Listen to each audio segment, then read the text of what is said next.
What's up, everybody? It's another episode of Coast to Coast. I am your host, Pags. We got Bo to my, I guess it would be my right. I got Stat Guy below me and Jay in the other corner. We all made it here on time for the first time and maybe forever. So, and we got a new opening. I love it, except for the fact that it shows Seattle only. It doesn't show Philadelphia. Yeah. Not that there's anything in Houston that anybody wants to see, and they don't have a cow to show in Wisconsin. So, I can find you a damn cow if you want a cow. oh, I can find a cow in Jersey. You know what I mean? It's like, so listen, we'll start off like that. There you go. So, Stat Guy, how many times have you gone cow tipping? Never. You never went cow tipping? No. I don't believe you. We have slapped a bull's ass. My grandparents owned a farm a long time ago, but they didn't have any cows. They had like horses and other stuff. God. Actually, the truth of the matter is that cows do not sleep standing up anyways. It's true. They lay down. They do sit down. So it's one of those fallacies. There is no such thing. I mean, you can tip them over. They just are awake when you do it. And they come running after you. Absolutely. Yeah, they ain't happy about it either. No, I mean, that'd be the same as somebody coming and blasting you while you're standing there. You're going to get back up and be like, oh, okay, I guess we're boxing. Yeah, they ain't going to be happy about it. And you better push them real hard because cows are heavy. They are very big.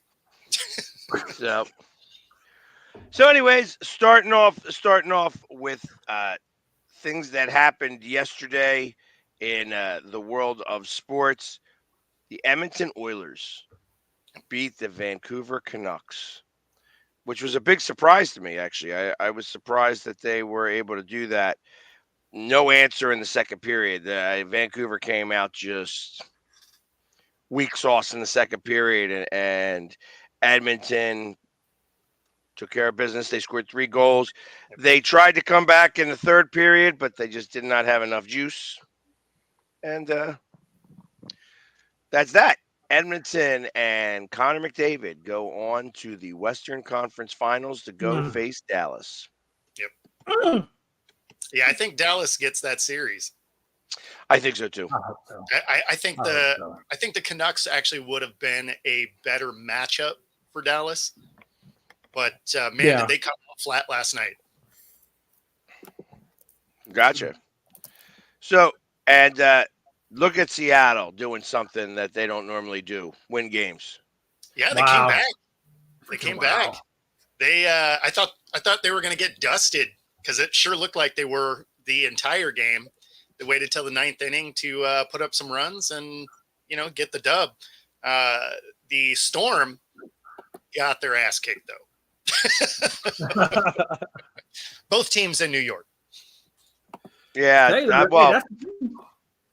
I mean, that's kind of something that we didn't talk about yesterday. That's, because I came on a little late, obviously, as I was doing my thing with. Yeah, they waited till this time to call me. They have to wait even longer now. The Knicks nicked it up. They did. They took did. A page from the Mets. I mean, you knew they were going to. It was only a matter of time. To be fair, like you said, I mean, Jalen Brunson did fracture his hand. I mean, I don't. They were hurt. They were hurt. But. Yeah. Yes, they were Poor hurt. Knickerbockers. Just can't ever get it. But if we're staying true to the new trend, they blow it up now, right? For no reason. Hey, listen, if they want to get rid of Jalen Brunson, I'm going to call for Titter right now and tell them the Rockets need to go grab that guy. I mean, it just makes me think of the Suns.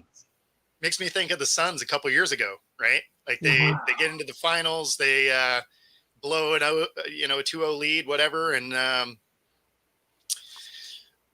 instead of just adding some bench players that they needed, they decided to tear the thing down. And now they have KD and they suck. Yeah. And I don't know. I never understood that. I mean, I felt like they had, like you said, they had a good team. I didn't think there was a reason to blow it up. There wasn't. They needed some bench players. Their starting rotation was great. Their bench was non-existent. So instead of adding some bench players that they probably could have afforded, they rip it apart and go spend a bunch of money to bring KD in. And like, it's not a great team. That's what I don't understand, right? Sure, because everybody makes the playoffs. Mm-hmm. I don't understand that. So you blow up a team rather than build the chemistry, which is, those types of things should build chemistry. It should make your team want to get back even more and get that camaraderie going. They blow it up, and only to bring in a superstar, which is a cancer, and then lack of depth. I mean, I don't get any of that. Yeah. Am I seeing that properly? That somebody is actually paying attention enough to the UFL that's about to go under, I think, because nobody's watching those games at all. And only he's got Birmingham only one city cares about it, and that's St. Louis. That's literally the only city. And Birmingham, obviously, this guy's got Birmingham all over them. They're only drawing 10,000 per game, though. At least St. Louis is drawing 32 to 35 per game consistently. The thing that's funny is their TV numbers are actually decent.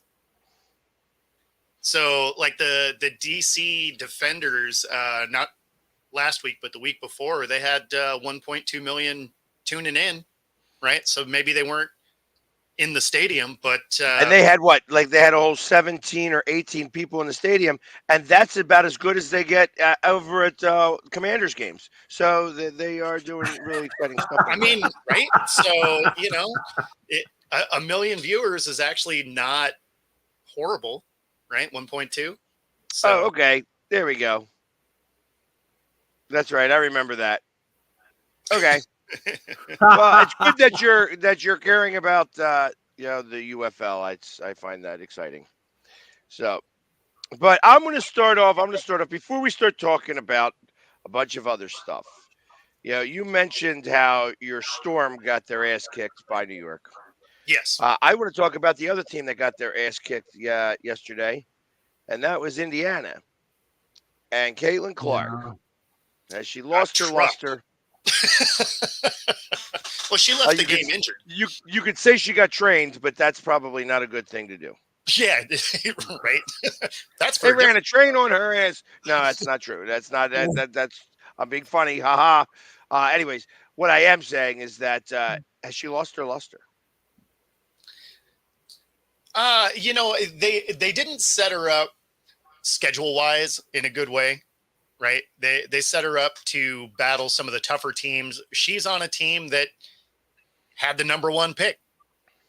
It's not like it's not different than any other sport. If you get the number one pick, it's because you're bad, right? So if the league was smart, which we've already conceded isn't, right, just based on marketing, scheduling wise, they could have done them some favors as well, right? They could have had them playing teams that potentially they have a chance at winning. But yeah, I mean, that's not how they start the season. I would imagine that it hasn't lost the luster yet, but if they keep getting smoked, it's not going to help. Well, and that's kind of what I look at. I look at some of the points that she scored in these games. And of course, I mean, this past game was not so bad. I mean, they only lost by 4 points, and it's all right, whatever. But when you start to think about, okay, how is she doing? What's happening with her specifically? And I think she is the best one on her team. But I think she's the second best. She's got 9 points in the first game, 20 points in the second game, 12 points in the third game, and 21 points in this last game, not including yesterday. Yeah. That's not a recipe for winning games. Yeah. Especially if you are the best player on the team. Actually, I went backwards. 20 points, 9 points, 22 points, 17 points. Yeah. I just want to see if she's Has she lost her luster? I think she's just in a new environment on a lesser quality team, and she's just going to have to adjust to it. I think she's going to have to make some adjustments, but I think she'll be okay. She's got a party on her back. Well, that's the thing, right? Like you see people bodying her up, and the WNBA lets you play a lot more physical than the NBA does. So like she's gotten beat up a little bit, and I think some of that is just because of the hype. Some of the veteran players are like, all right, that's all right. How's the court taste? I mean, but her and Wembanyama's situation is the same. They both number ones, both are both super hyped up, supposed to be generational guys, and both went to terrible teams, and Wemby seems to be doing quite well. I think Caitlin is just going to have to adjust a little bit more, but her frame, like you said, she's tall, and she probably will get beat up on quite a bit. Yeah. Well, and of course, Riley here is right in the way that it's the only sport that goes right from the championship into the draft, into the regular season. So, I mean, she didn't have the benefit of an off season. Obviously, there isn't a whole lot of preseason work that you can get in based in that scenario either. So it's not like it's the ideal situation to come out and just shine. But at the same time, that's the hand you're dealt. So, you got to try and make the best of it. But starting the season with the toughest teams in the league also doesn't help. StatGuy never looks happy. Never. That's just my look. That's right. What's wrong with your face? It's my face. You got resting bitch face. Resting bitch face. So, and all right, I just wanted to ask that question straight out, just because they are 0-4, and obviously they, they're not going to go 0 forever. I'm sure they will win a game. Yeah, I'm sure they're going to play the Storm at some point. And here we go for the guy who asked, is StatGuy a statistician? A fun stat of the day from StatGuy. Jared Goff is the only quarterback in NFL history to throw for more than 30,000 yards and have fewer than 100 interceptions. You can just say those things, right? You don't have to put them in the private chat. He didn't want to say it. He wanted me to say it. No, I just put it in there because when you guys were talking, I just stuck it in there. I let you guys finish your talks. So, yeah, how about that? Jared Goff is the best quarterback to ever play in the NFL. I wouldn't go that far, but. And on that note, everybody is here, which signified this is going to be our last show because we're just putting out nonsense. Exactly. Oh, jeez. They're kind of be alive. I don't care what he says. I think that guy mutes himself and just says to his phone, "This can be stat of the day." And just type that shit in. Boom! Hey, whatever works. So, anyways, I obviously we were talking about the Knicks before we came on here, how they nicked it up, kind of like the Mets. I didn't even get to see. I started watching a little bit. So last night I didn't watch any sports at all. I got to go out to the Union League and have a big steak and some seafood and some cigars. That was a great thing. But I was watching the Dodgers game. The Dodgers did win, but I want to know how far that pitcher went. He went 6 1/3 innings. He did not look so great. Are you talking about Yamamoto or? Yeah. Yeah. He's been wildly inconsistent. Like he's had moments where he's looked good, and then he's gotten boat raced a few times too. So I'm not sure he's going to be worth the money. And then you have the Cubs paying a guy a fraction of the amount who's got a .082 ERA through 9 starts. Yeah, but he's only won 4 games, so he's won 5. It's not his fault. Cubs won 1-0 in 9 innings the other day. You think it was his fault? He won 8 innings and gave up nothing. Yeah. You gotta notice out of that. I mean, he was playing Sister Mary of the Blind. They have a hard time getting around on the ball. So, you always talking about the Cubs like the Cubs are doing anything. Come on now. They're doing jack shit besides not hitting a freaking baseball right now. That's what they're doing.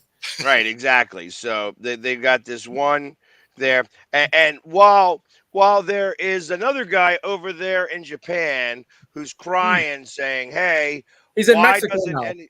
Oh, he's in Mexico. He's in Mexico now. Why Yeah. doesn't anybody in the MLB want me? And we think it's a conspiracy. We think it's a conspiracy theory. I do. Well, Mainly Yeah. because break he's it down talked for so us. much crap. He's talked so much crap about Rob Manfred the last 3-4 years, and how Rob Manfred has kind of handled situations, and how Rob Manfred could do this differently and could do this differently. I think this is Rob Manfred's way of punishing Trevor Bauer. Obviously, he's never going to admit to it, but you can't sit here and tell me that there is not a team in Major League Baseball that needs a starting pitcher. When you look at how many injuries have happened already this season, you can't tell me there's not a team that would pay this man $800,000 on a veteran's minimum contract to give him a shot. Well, like, what's the worst that's going to happen? He's going to come here and he's going to suck. It literally costs you $800,000. It's going to cost you nothing. So he's getting that Kaepernick treatment, is what you're saying? I believe he is, because, I mean, he was proven innocent. So if he's proven innocent from what he was being accused of, what is keeping him out of the league at this point? That's fair. The commissioner is what's keeping him out of the league, because even before he got accused of doing what he did, he's been suspended a couple times by the commissioner for some of the shit he said about the commissioner. yeah, but a commissioner can't suspend you because you're talking smack on him. He can't, but the team can. The team can suspend you for like conduct detrimental to the team, which is what the Dodgers did. Yeah, I mean, and it would be detrimental because, you know, if the powers that be are mad at your team, there's some things that just aren't going to go your way. And I think that he's probably saying if he is getting talked smack on like that, he's calling the owner of whatever team and he's saying, "Look, man, you got to do something." He may not be able to suspend him, but you can't tell me he's not putting pressure on the teams to do something about it. Yeah, exactly. Yeah. I mean, you look at what he's done just over the last 30 or the last full season, counting Japan and Mexico. He's got like a 2.27 ERA over 33 starts. Oh yeah. Throwing over 200 innings. He's got like 40 some walks, over 200 strikeouts. What team wouldn't sign up for that for $800,000? Hey, that's like I say. What team wouldn't sign Ray Rice? They let him back in the league, but nobody wanted to sign his ass. Yeah, there's just too much. That's different.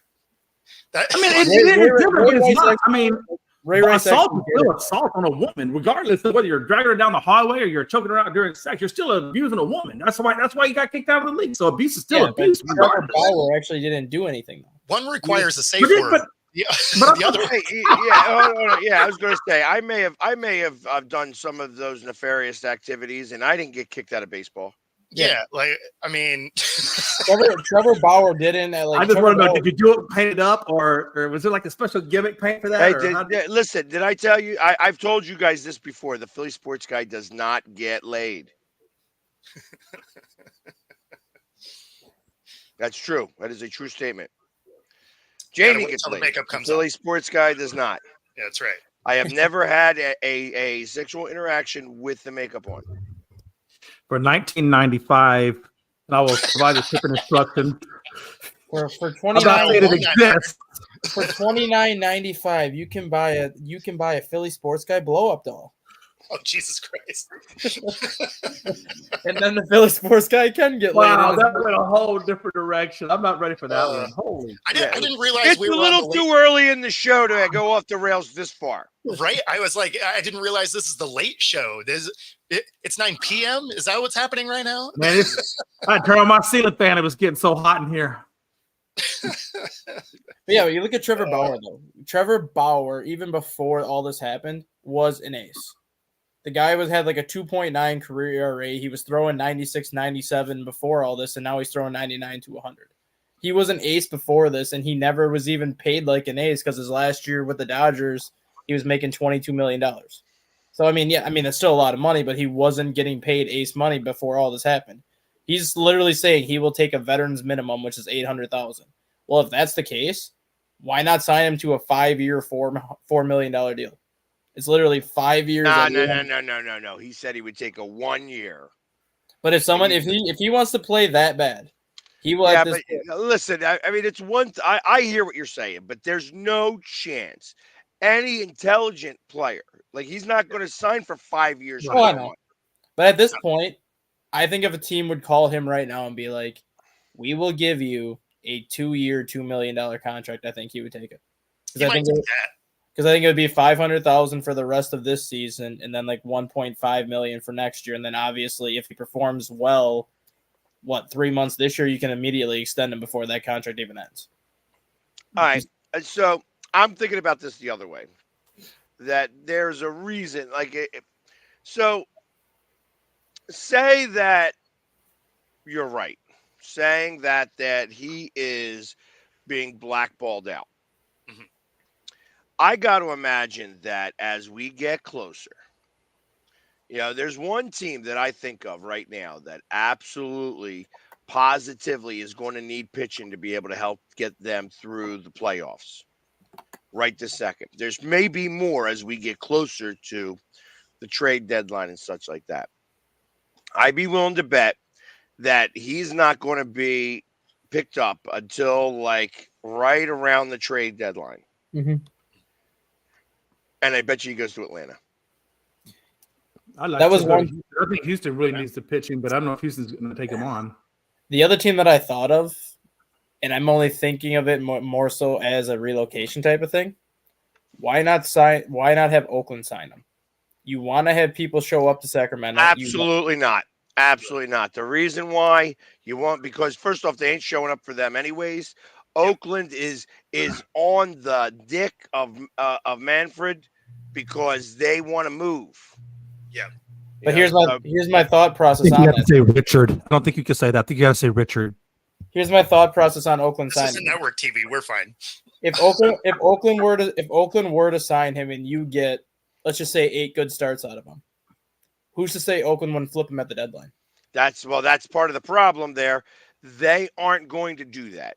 First off, if they could try to flip them and all that other fun stuff, but like I said, they are on the commissioner's jockstrap because they want to go to Las Vegas. Mm-hmm. Yeah. So they're not going to ruin that. They're not going to ruin that opportunity. Truth of the matter is that, who knows? He might get picked up by the Savannah Bananas. That'd be entertaining. That would be entertaining. That would be amazing. That would be. I gotta say about the Oakland A's, though, with all of the stuff that they're going through, and as bad as they've been, they're actually playing pretty damn good ball this season. I really thought, one thing with the Sacramento and all this stuff going around, that they were just going to go completely a dumpster fire. But I think they're doing pretty good considering, what's going on around them. Yeah, they're only in 4th place in their division. Yeah. But if you know the story of how bad the A's have been, I mean, I'm just in the A's world. This is pretty good. No, because I mean they've gone 1-9 in their last 10, so they've come back to earth from where they started. Yeah. And they probably see, and you should know that, Jay, because about 8 of those games felt like they were against Houston, weren't they? Hey, that's okay. I'll take my lumps, Philly guy. Hey, we're doing okay. We're only I think 5 games out of first. We're okay. You just lost to a team that's won 6 games. You just okay. What you gonna do about it? We're in 3rd. We're okay. Listen, you guys you're only 6 games under 500, so that's not too bad. I understand what it's like. And that's why I think and we get to help you guys out. And we get to help you guys out this week. I hope I so. am going today. I'm going today. I wonder if they put it even in this that how many times the Rangers have beaten us in a row. Yeah, I want to see. I gotta look it up. I gotta look it up because I think it's something ridiculous. Like series wise or games wise? Just games wise in a row. Like I feel like that they have won. Let's see. The Rangers are 15-7 versus the Phillies all time. And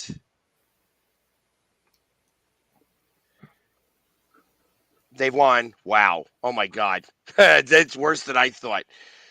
So we haven't beaten them since literally March 31st, 2014. They have won 1, 2, 3, 4, 5, 6. Hold on, I got to scroll down some more. Wow. There you go. 1, Yeah. 2, 3, 4, 5, 6, 7, 8, 9, 10, 11, 12 games in a row. Yep. Ouch. You know, all time, it's 15-7. So at one point, we were up and won 7 to 10 games against them.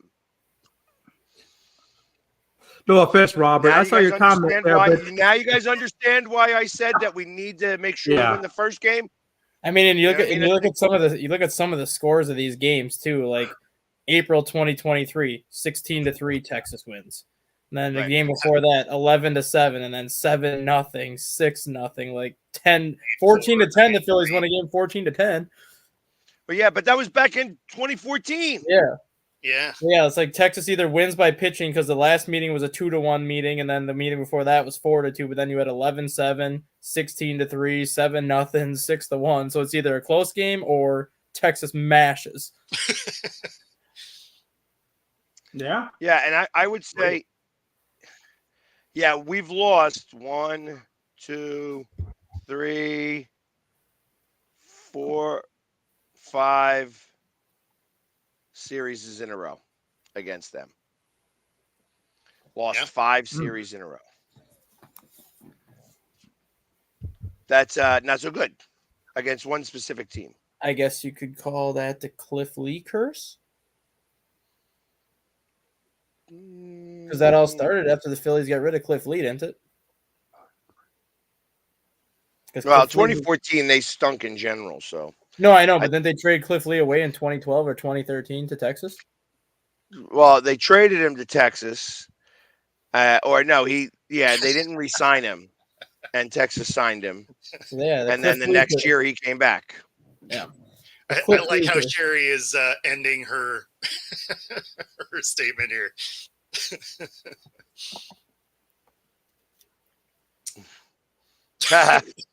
I like that, Sherry. That was funny. Because as we know, Dallas blows Cowboys ass, victory birds. And yet you only have one trophy. Good for you. Good for you. It doesn't matter. It doesn't matter. I don't remember what I had for dinner yesterday. I do remember what I had for dinner yesterday, but I don't remember anything before the year 2000. So I'm surprised. I'm surprised that you can hold on to that. It's like holding on to your little. Come on. You can't remember because you shaved too close to the head. Leave that stuff alone. Secondly, Robert, could you sweep us? I mean, the way you're playing right now, Seattle's good. Possibility. I think it's going to be a great series. But at the end of the day, Rob, just remember this. You still aren't going to get the World Series. You still won't make it to the finals. So chew on that one for a while. Go ahead, get your hopes up. You'll be joining Frankie with the Yankees, too, because he'll come back to reality. I mean, Jay, you're just speaking the same language as a Cowboy fan. Yeah. Well, no. Bullshit. You don't even know what it means to be a Cowboys fan, so shut up, sit over there and be quiet. The amount of pain I've been through my Cowboy years could fill up a room 2 times over. And the amount of humble pie I've eaten is ridiculous. I still can't get rid of the stomach. Wow. It happens. There's lots of things I could say about the Cowboys, but I'm not interested in trying to go down that route. It's still a great organization. It's just we have terrible ownership right now. I think once we get new ownership, we'll be right back where we were. Remember, everybody goes to these years past. God knows the Phillies went through forever. It was so bad for you, they made movies about that shit called Invincible. Remember Vince Compali? Remember the open tryouts we had? So don't come out talking about the Cowboys when the Eagles did all kinds of crazy, stupid shit. Brad, that's what we were actually just talking about, was how the Rangers kind of own the Phillies. Okay. And You're talking about something that happened before you were born, so you don't get to talk about it there. All right, there, ugly.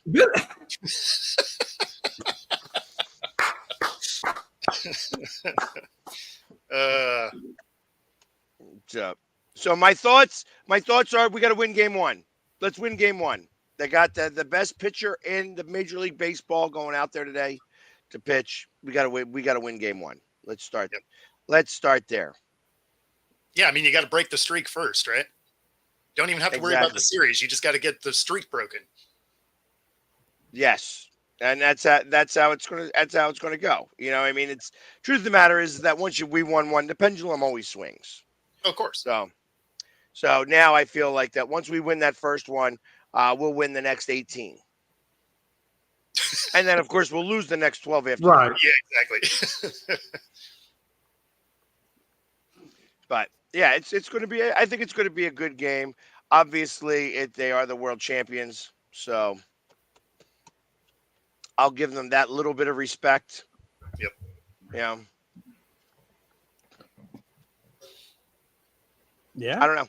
We'll Yeah. see. I don't think they're anywhere near the same team as they were last year. Last year? Yeah. And I think the Phillies would have beaten them last year. Yeah, maybe. So. Yeah, I mean, you guys really screwed the pooch on that Arizona series, man. I really thought you guys were going to just go in there and destroy them guys, and the fact that they made it was crazy. I couldn't believe it. I really had the Phillies in there. See, this is where I feel that there was a. So I again, I'm not blaming umpires or anything like that, but I watched in game one down in Arizona, game 3 of that series, where the umpire in the 6th inning, because the Phillies, it was a close game, in the 6th inning, the umpire enlarged the strike zone for the pitchers of Arizona. And I was right behind the plate. I watched it happen. I made, it's like, okay, this is what it is. And now it just got a little bigger. It was all, I mean, they were still close pitches, but it was bigger. You could definitely tell. And it was only for the Diamondbacks. And they did the same thing for the Astros because the Rangers won those first 2 games on the road, right? Are you talking about? Oh yeah, you talking about when the Rangers were playing, and that's I'm sorry. Yeah. Rangers won all 4 games on the road, and then Houston won all 3 games in Texas. That was where whoever was on the road was going to go to the World Series. That was just that's how that series played out. So, but you watched how that occurred, though. That in game 3, the strike zone for Houston got bigger. For Houston pitching got bigger. And it was, you guys didn't come out and were like crushing the Rangers. It happened in about the middle of the game. And I feel like MLB wanted to get to game 6 and game 7. They were trying to extend these series. And ultimately, they got them both. They extended both of those series to 7 games. In the process of doing that, you get the result that you wind up with. So based on what you're saying, Tags, you're supplying that Major League Baseball is telling these umps, hey, go ahead and let the strike zone go a little wider. I don't think. Well, first off, there's no chance that anybody's ever going to admit to any of that. Oh hell no, they won't. Yeah. I'm just asking if that's what you're thinking. But there could have been a saying like, hey, wouldn't it be great if these series went 7 games each? Here it is. We got 2 teams that are acting fairly dominant, and we got to make these things series. And it really only takes 4 to 6 inches on either side of the plate to make a difference. Oh, of course. 4 inches on either side of the plate makes for a big, big deal. And they were starting to get calls. Like if you watch those games, and you can watch it as Houston too. You're as a Houston fan. Do it, like I said, I'm a Phillies fan. I watched it against us. You would actually watch it for you. That they started calling pitches. If you watch the box, they were calling pitches, strikes that should have been balls and balls that should have been strikes a lot. And they were all going against the Rangers and the Phillies. And it happened for like 2 to 3 games. I mean, Jay wouldn't notice. He's used to his team doing shady stuff. And yet you still won't make the World Series. I mean, we won't. Sure. Angel Hernandez is having he is having the worst season. The worst season. It's getting so bad now at this point. It's getting so bad. The Angel Hernandez umpire camp. God, I hope no one goes to that. Well, the thing is with Angel Hernandez is I think it's gotten to the point where he knows he is doing a bad job, but he just doesn't physically give a shit because he knows he's not going to get fired. So he's like, you know what? Screw it. I'm just going to keep calling things my way until somebody does something about it. Well, they can't do anything about it, and that's why he's not allowed to umpire in the playoffs. Yep. He's not allowed to. He's not. In fact, No All-Star games, nothing. It's getting so bad now that the union is going to have to take action, or else they're going to lose. They're going to lose the behind the plate umpire. It's going to be it's coming next year, anyways. Yeah, to say, because of Angel Hernandez. I mean, they were talking about. Yeah. So what did they say the other day? That the average on the umpires is somewhere around 10-12%, something like that. Mm-hmm. Missed calls, and he's at somewhere around somewhere in the neighborhood of 40 to 50 pitches a game. Mm-hmm. He's screwing up, and that's like 25. 25-30%. That's too big of a disparity. And because he's going to cost all of the umpires the money. That's what it's coming to. He's going to cost them all money. Truth of the matter is, you could have cameras everywhere. We don't need umpires anymore. You don't know. Yeah. So maybe that's the way it's going to wind up going. And even to support your theory, if it is them, the robot calling the things, Major League Baseball wanted to extend series like you were hinting at. They could easily go in there and program that stuff, and they wouldn't have to do anything. It would just, play out. That'll make the Angel Hernandez 30 for 30, the death of Major League Baseball. Oh yeah, good watch. Oh yeah, right. I can believe that. And I'm waiting. I'm just waiting for the time that somebody knocks him out. I'm surprised it hasn't happened. It's only a matter of time. I don't think anyone's going to knock him out. I think it's just going to get to the point where the catcher's going to call a pitch and they're just going to move out of the way. And the pitch is that's what I was thinking.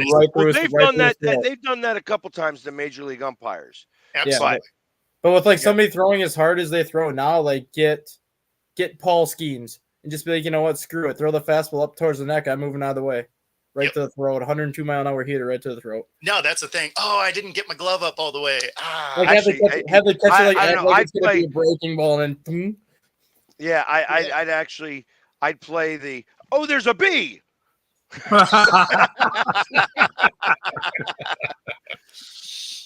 Yep. Oh, sweet Jesus. Hey, Brad, I wouldn't want to be get hit by a ball like that. Jesus. So I will tell you that I had that conversation yesterday with Bryson Stott. Bryson Stott. Who is obviously a player on the Phillies. And here I'll even show a great picture. I have a great picture of what I did yesterday, excuse me. But anyways, Bryson Stott, we were talking about it, like, hey, who does get sent down? Where does whoever, comes up go? Because ultimately, Pache cannot be sent down. And there we go, bang. Pache cannot be sent down. You can't send down Clemens. You just can't send him down. Nice. Bryson Stott, Brandon Graham, and myself. Those were the three main stars of the commercial yesterday. There was a couple other people in the commercial, so don't think it was just me. So you're the only one that mattered, though. Right, for me. I'm the only one that I cared about. So, actually, Miss Philadelphia was there. Missed Philadelphia 2024. Nice. Nice. So, but anyways, it's going to be tough because we're talking about the 26th and the 27th man on the roster. Like it's when you have that type of problem. Yeah, we got to figure out who we're going to send down in July or August. I almost wish he was hurt more than he'd come back in September when they extend to 28. So then you wouldn't have to send anybody down. Yeah, speaking of that, that kind of brings me to a question that I've actually been wondering with Major League Baseball for quite a while now. So you have like all these 40-man rosters where you have like the players on the 40-man roster where when injuries happen, you pretty much just take a player from the 40-man roster at this point. Knowing how many injuries happen early in the season, I'm not saying go with a 40-man roster, but I think Major League Baseball should do a 30-man roster. The whole 26-man roster, just for how many injuries that happen early, you're going to have moves that happen early. At least that 30-man roster gives you some more flexibility. Hey, Robert, until you can actually use your camera where we don't see up your nose and the fact that you got, nose hair coming out as bad as that, and do something with the pussy on your head, like making sure that doesn't. I think you have to say cat after the word pussy. You can't just say, you got to say cat. I can say whatever I want, Jay. You can. I'm just here. Oh man. I think I agree. And the reason why they don't is because they don't want people stockpiling pitchers. You could eliminate that though. You could say you have to carry 15 and 15. 15 pitchers, 15 position players.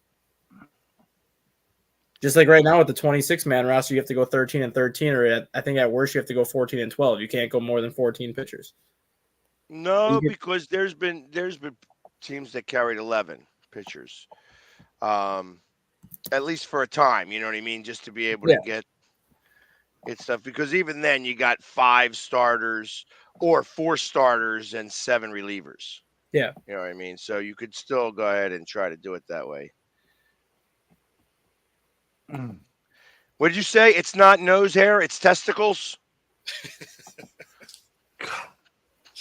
Testicles on your nose? That sounds like a problem for a plastic surgeon to deal with. That sounds like an extra person was involved there. Like, I mean, you look at how the September call-ups used to be, though. Like, on September 1st, your rosters could expand to 40 players. So, like, pretty much the entire month of September, you would just see, like, a team just randomly adding, like, a couple players this day, a couple days later, like maybe when AAA season's over, then they add a couple more and whatnot just throughout the month, which I don't think going to 40 players would be ideal because then your dugouts are too crammed as it is. But I felt for like the last couple of years even that it should be a 30-man roster all season. You get 15 pitchers, 15 position players. That way it gives you that flexibility where when players are hurt, if you want to add somebody to the roster, you can, but even if not, you're still having 29 players as opposed to 26. See, I think that I don't think that they should do it like that. But I do see that as the starting pitcher has been evolving, that they could go to like a 28-man roster, adding 2 players. I think 4 is too extreme for anybody. Or do what they did during the COVID season. Have like that what they called the taxi squad roster, where you had 7 players that were always with the team. Where if an injury happens, you just pull somebody off that taxi squad roster and they're right there since they practice with the team anyways. Well, that was how they evolved football from, having just 3 people on the practice squad to now having 15 on the practice squad. You know what I mean? So it's that. Because if you have that 40-man roster, and right now, what is it? It's 26, correct, for the Major League roster? 26-man? Right. So then you could take your entire 40-man roster, you put your 26 players on the Major League roster, the other 14 that are part of that 40-man roster, use them as your taxi squad roster. Have them up with the Major League team all season where they're practicing with the team, they're traveling with the team. That way, when an injury happens, you have those 14 guys that are with you where you can just pick and choose which ones you want to take off of that taxi squad roster. Then you're not going through the whole option, who's got options left, who doesn't have options left, and this and that to kind of mix and match. At least you have kind of that 14 other players at your disposal where it's like you're with us, you're practicing with us. This pitcher got hurt. We're going to take you today, and then tomorrow we might put you back with the taxi squad roster and move somebody else in your spot. Yeah. Well, I hear you, but I don't think it's going to happen until after the evolution of this starting pitcher. I think that's really what's causing this.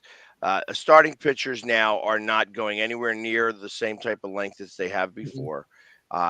They are not being relied on. You are seeing more and more squads do we're going to have this pitcher be our starter. Yeah, the bullpen games and stuff like that. I think that's what's going to create the extra roster spots. But with the extra roster spots comes the fact that you have to raise the ceilings on all of the numbers that go with. Hey, I'm gonna I'm gonna pay the luxury tax. You got to raise all those numbers. Mm-hmm. So, are they going to do that? I'm not sure about that. So, we'll see. I don't know that that it's going to be like that, but we'll see. You know what I mean? Who knows? Yeah. Yeah. And I don't think every team can afford that. I mean, the Yankees, things like that, they can afford to go with that luxury tax. But, take a team like the A's, I mean, they can't afford to do that, which kind of gives it almost an unfair competitive advantage. Let's be for real. Stop. Let's be for real. Mm-hmm. The A's can afford to go over the luxury tax. They just won't do it. They just choose not to. Every team in baseball can afford to go over the luxury tax. Because they are billionaires. Because billion, not 100 millions. When you look at baseball, it is the only sport that has their own TV markets. Because the NBA typically have, before Bally Sports went out, you had Bally Sports, and that kind of controlled like the Minnesota Timberwolves, the Minnesota Wild, the Minnesota Twins were all on Bally Sports together. But when you look at Major League Baseball, Yankees have their own network, Cubs have their own network, Dodgers have their own network. Like so many of these teams now have their own network where when COVID happened and we didn't have fans in the seats, baseball theoretically would have been the only sport that could have survived long-term without fans for two reasons. 60% of the revenue that they generate throughout the year comes from these TV networks. The remaining 40% comes from ticket sales, merchandise, and everything else. So even if you're not getting ticket sales, you're still going to have the merchandise sales from online and team stores, and you're still going to get that 60% revenue coming in from these TV networks. So baseball long-term could have survived without fans just because of how much money they're getting from these TV networks. So all these teams can afford to go over the luxury tax because you have your own TV network. You're getting money from that TV network every single year to support your franchise. So if you go over the luxury tax, guess what? That just means the TV network's going to give you more money next season anyways. Well, and as we learned from all of the sports, they don't need fans in the stands. They don't. Yeah. Mm-mm. Not with social media and TV now. So, well, not only that, just the merchandise sales alone are going to be able to. I mean, obviously they need more than just that, but if you sell enough of your merchandise, you can at least sustain not having fans in the seats long term, because ultimately that's where a lot of your money comes from. Because when your season's not going on like football right now, a big chunk of their money right now is coming off of merchandise sales, jersey sales, everything else that people are buying right now heading into the next NFL season. Yeah. Well, I mean, and you want to talk about other wackadoo ways that they made money. They were charging people $100 to get a cardboard cutout put in a seat. I know. That was insane. That was the weirdest. I mean, you want to know who didn't sit in any of those seats? You. This guy. Yeah. Philly sports guy did not spend $100 to get put there on a piece of cardboard. Well, yeah, and what did they do in basketball? They had like a screen that you could they had like an AI, and they charge you like $500 per game to be a part of an AI. It's crazy. Yeah, well, they did the same thing for that at the draft, the NFL draft that year. And people will pay it, though. That's a crazy thing. People will pay that kind of stuff to do it. Sure. Yeah, to see themselves on TV. That's what it is. I mean, I pay a lot of money, and that's not really any bull, but I pay a lot of money to go out there to the drafts, Yeah. and you see me on TV. You know what I mean? But I pay for it. It's like everybody thinks that it's so easy to go get yourself on television. It ain't. And It ain't. listen, if you wanted to, if you want to go paint your face and buy the ticket and do it, you could do it once or twice. That's the hard part. I get on TV all the time because the people around me want me there Yeah. because they know, hey, I see this guy on TV. I see this guy everywhere. And Yeah. people correlate television and social media as one. Yeah. Oh, I see you at every game. I tell you what, there's lots of times you don't see me at the games because they don't show me. Yeah. I know. Trust me, I know when they show me, my phone starts massaging my back from all the vibrating. I just saw you. Because I keep it like in the small of my back. You know what I mean? Because I don't have pockets when I'm in football gear. Yeah. So I it's like I know when they show me on television. And listen, and I appreciate it. It's a big deal. I worked my ass off to get to this point. To be the thumbnail for the Eagles on their schedule release. Yeah, that's a big deal. You know what I mean? It's that not everybody gets that spot, but I do because I work my balls off for it. It's like I am the fans reporter. That's how I look at this now. Like I was talking about this yesterday. When you're in a room full of very rich people, and they ask you what you do, my conversation evolved specifically last night because I said that I was like, initially I'm saying, I'm like sports entertainment, Yeah. that's a very bland way of saying that. Well, what does that mean? And I got to bring my phone out to explain it to them because that's what I do. You got to bring the phone. I am, the only people who go to as many games as me. I only know of one, and that his name is John Clark. He is paid by NBC to report on sports. Yeah. And that's I'm not that. I enhance experiences. I am bringing the fan who can't be at the game to the game. That's like Miami Marlins guy on Fox. I don't know who that is. The guy that always wears the bright orange Miami Marlins jersey on like the Fox national televised games. Oh. Fox Sports. Yeah, because you know what? I tell you, if I lived in Miami, my life would be a hell of a lot easier because all I got to do is show up. He's not even from Miami. Of course not. Fox Sports pays him $300,000 a year to be part of their national television games because what they do is they put him in that orange jersey. They put him directly behind home plate because they want him to sit in a certain spot because the camera centers in on his jersey. And wherever he's sitting, it helps the camera be directly centered behind the pitcher. So you have the best possible view of behind the pitcher shot. So they give him $300,000 a year to travel with Fox Sports, and that's his job. He literally sits behind home plate to be centered with the camera. They're wasting money. He could put damn sign back there, the little do the same damn thing.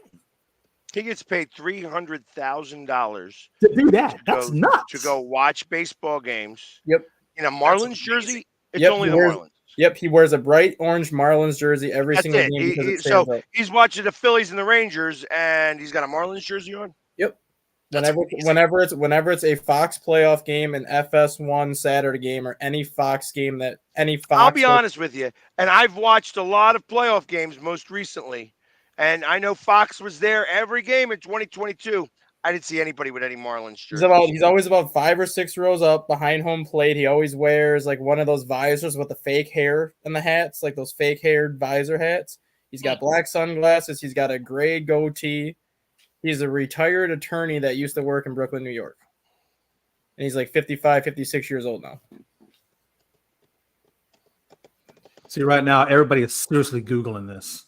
100% I am.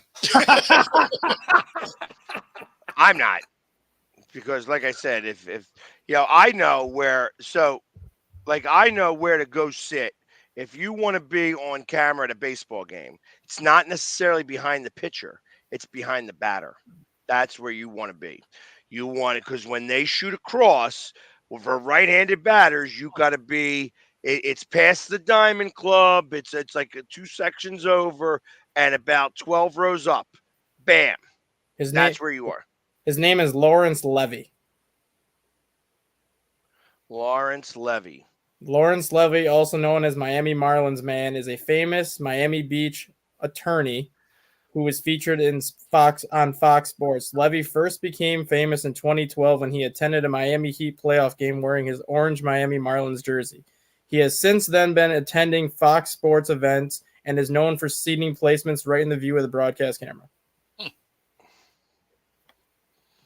Right. Because if you know where to sit, you're going to be on camera all the time.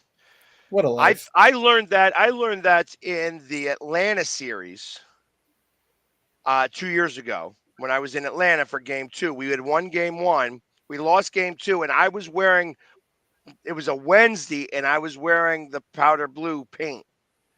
And that's – yeah, I said I wouldn't do that again in the playoffs, but because we lost that game. And they showed me all game long because I was right behind the right-handed batter. And a lot of times I was looking miserable because we weren't hitting the ball. Almost like when you were in the Eagles gear and you were very depressed in that one still shot photo. I'll never forget that. You know what? You're right. Absolutely. They showed me, both times I went to Tampa, they showed me both times. The first time I was looking intently on the field and the camera was literally about 20 seats over from me. And when I sit, I'm in the front row, I'm leaning on the wall. I just do that. That's what I do. I don't sit in my seat. I'm like on the edge of my seat, but I'm not standing up because I don't want to ruin it for the people behind me. And I'm like leaning on the wall. So, and he got a great profile vision of me. The second game, my face expressed what everybody in Philadelphia was feeling. Frustration and anger because the team was not playing. And I'm just sitting there. Mm-hmm. And everybody I've spoken to, like last night, that was the other funny thing about last night. When you go to an event like that, I didn't expect that there was going to be a lot of people who knew who I was. But there were a few people at the table that once they found out, they're like, hold on. And imagine, like, my hair's up right now, but I had it slicked back. So, and I'm in a suit. So, I mean, that's a whole different world. Like, I don't look like the Philly sports guy when I'm all dressed up. Yeah. And they said, hold on. Are you the guy? You know what I mean? And I'm so used to hearing that question. Are you the guy? Yes, I am the guy. Oh my God, it's so great to meet you. I got to send the pictures. The one guy took a picture of me, sent it off to his kid. The kid sent a picture back. It was from 223 weeks ago. That's how it had it listed on there. 223 weeks ago. I had to do math. It was 4.5 years ago. Because 223, wow. I'm like, hold on. There's 52 weeks in a year. That's 208. I had, it's like, well, damn. I mean, it's like I was trying to figure out if I knew what game it was, if I was trying to figure out the game. But 4.5 years ago, he took a picture of me, and I knew it was an old picture because of how tall my mohawk was. My mohawk used to be like a shark fin almost. Oh, funny. It was that big. You know what I mean? I'm like, wow, look how tall my mohawk was then. So, yeah, it's interesting.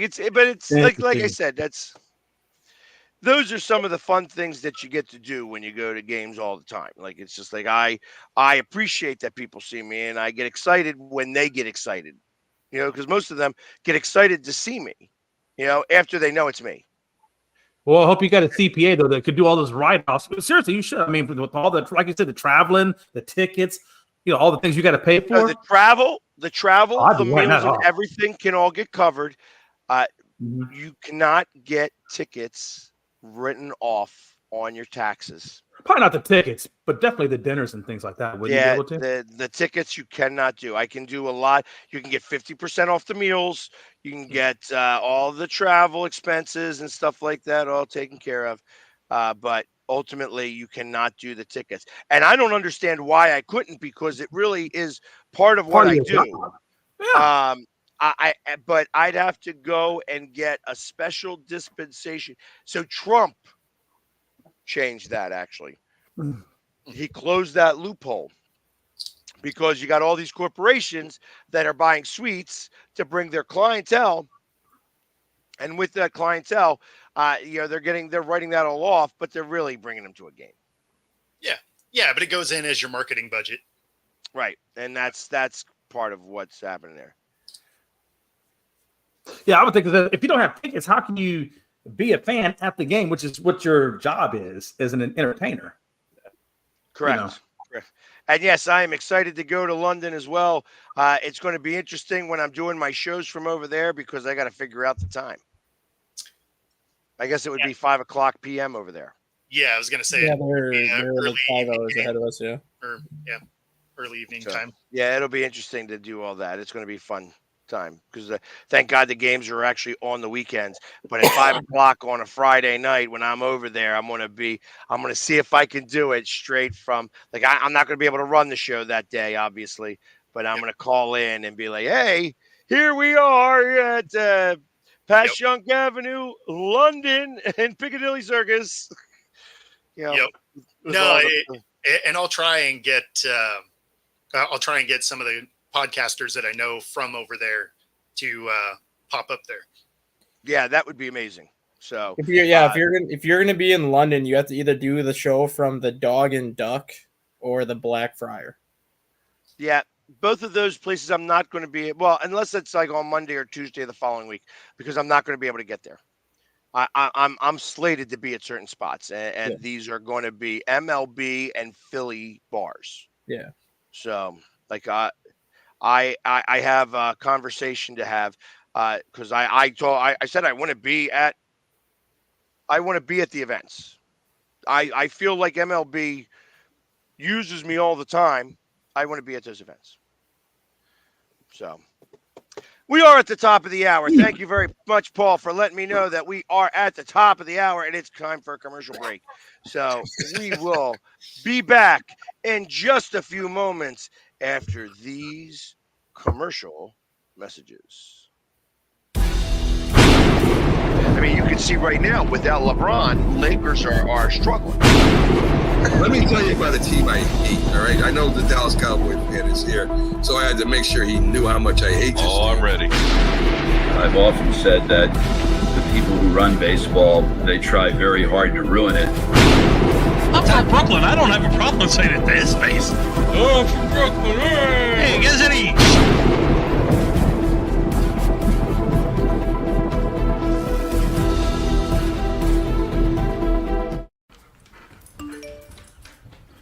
Trisha's having a sleepover tonight. Can I go? I wonder about Lucy's friends. What should I say? I know you're only 10, but one of these days a friend will offer you a drink. And alcohol at your age can lead to so many things. None of them good. So can I go to the sleepover? Lucy, I want you to promise me I something. finished my homework. Bigger promise. If there's any drinking, I want you to say, "No thanks, not my thing." Mom. I promise you. Your real friends won't care. Deal? Sure. Really? I promise, Mom. They really do hear you. Did you pack your toothbrush? For tips on how to start the talk, visit underagedrinking.samhsa.gov, a public service message from the Substance Abuse and Mental Health Services Administration.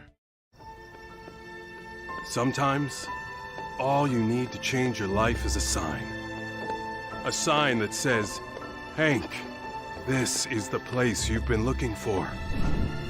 And sometimes that sign is an actual sign that's mounted to a building. 1 second, I'm looking at a sign. I know what you're thinking, and no, I don't love B-dubs just because I'm a buffalo with wings. Frankly, that's offensive and reductionist. Cause this place, come on. It's like they took beer and made it into a place and then gave that place sports and chicken wings. And the people, Cuba. the best. Oh! What the is going on, Marty? This isn't a game. This is trivia. Yeah, this place is kind of like heaven. You know, without needing to get hit by a bus.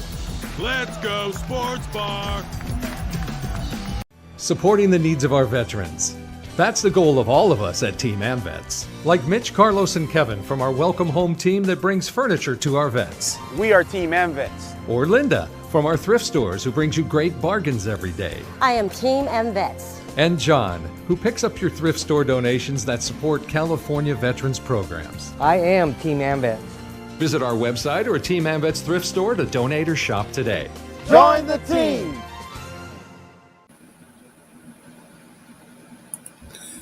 This is a presentation of Northeast Streaming Sports.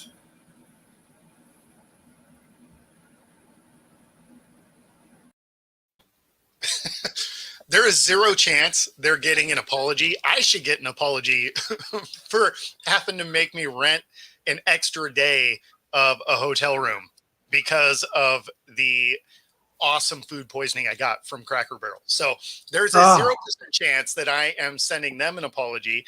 They should, in fact, send me two because I haven't eaten a pot pie since then, and I love pot pies, and I have not been able to get myself to do it. Poor Bo. I like pot pie. In fact, that's one of the things that I always do when I'm trying to be funny and cruel at the same time, to somebody that I don't know. I'm like, and no, the terminology is not meant for a woman specifically, but I'm like, bitch, go get me a pot pie. Yep. So anyway, again, that's referring to a female dog, not the female species of human nature. that is exactly correct.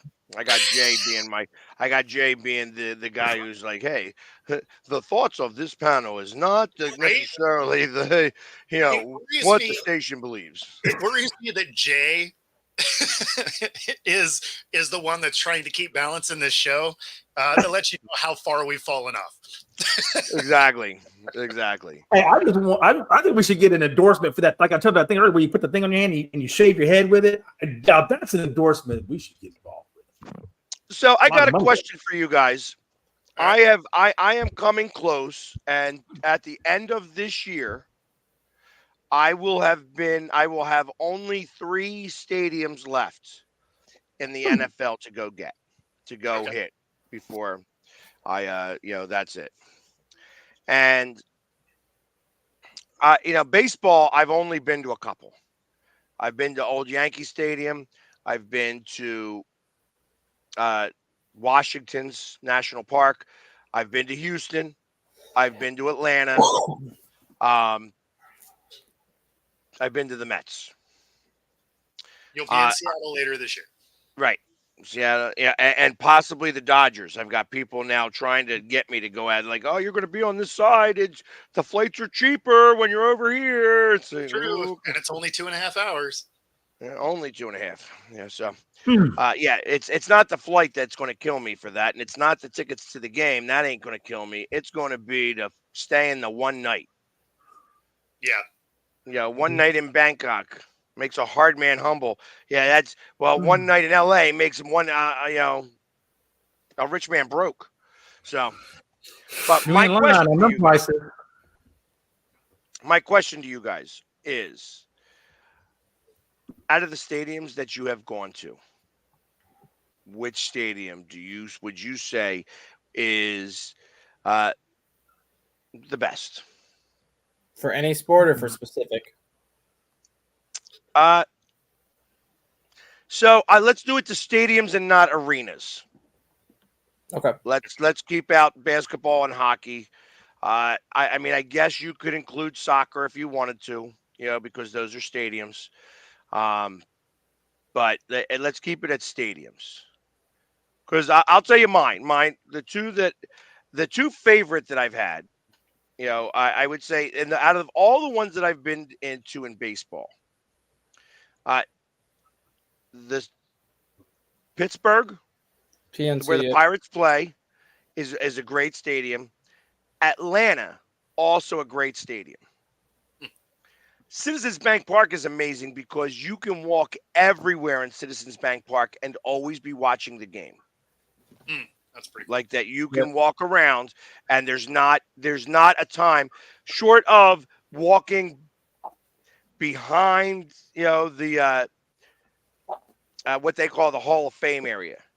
Yeah. But everywhere else, when you're walking the concourse, you're able to see the game.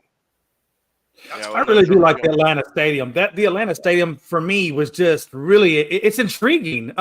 With the mall thing that's behind the scoreboard, and I mean it's almost like a dang attraction outside of baseball.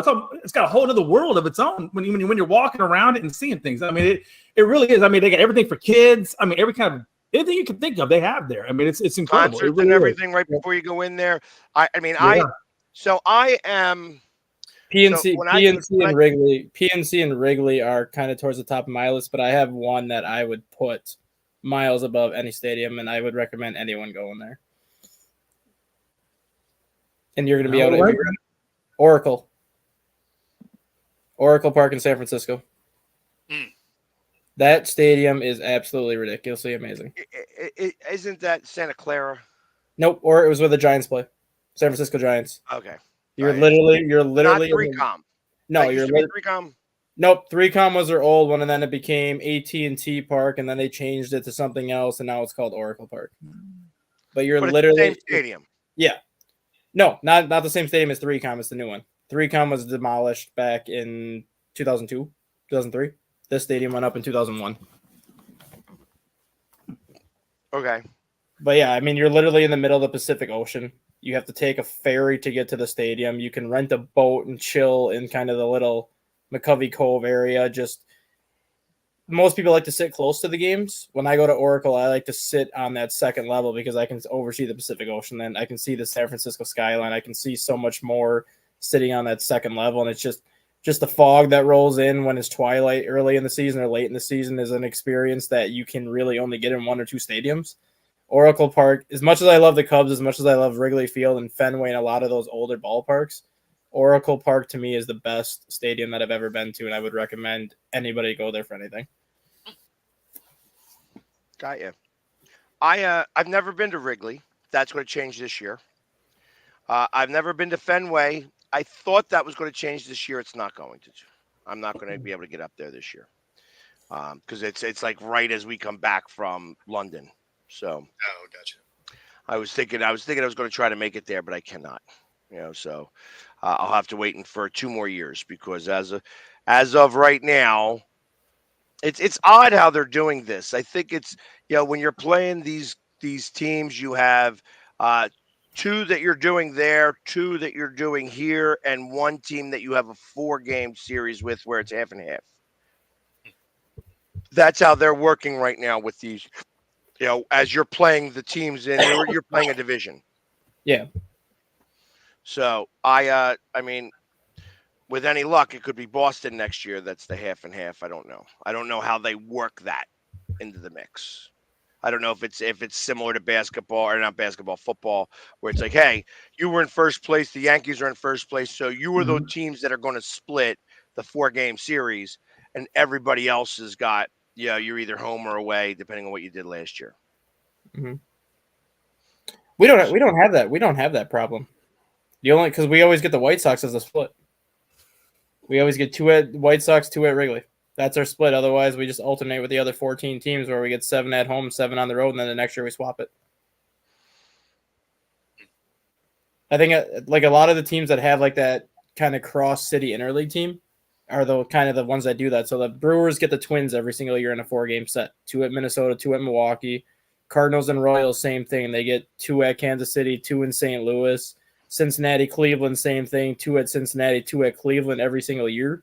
So that's kind of that, like the half and half thing. Otherwise, the other 14 teams in the AL will get 7 of them at Wrigley. So this year we get I don't even remember. We get the Yankees at Wrigley this year. We get Houston at Wrigley this year. The Angels, the Athletics, all the teams that we saw last year on the road come here, and then we swap it.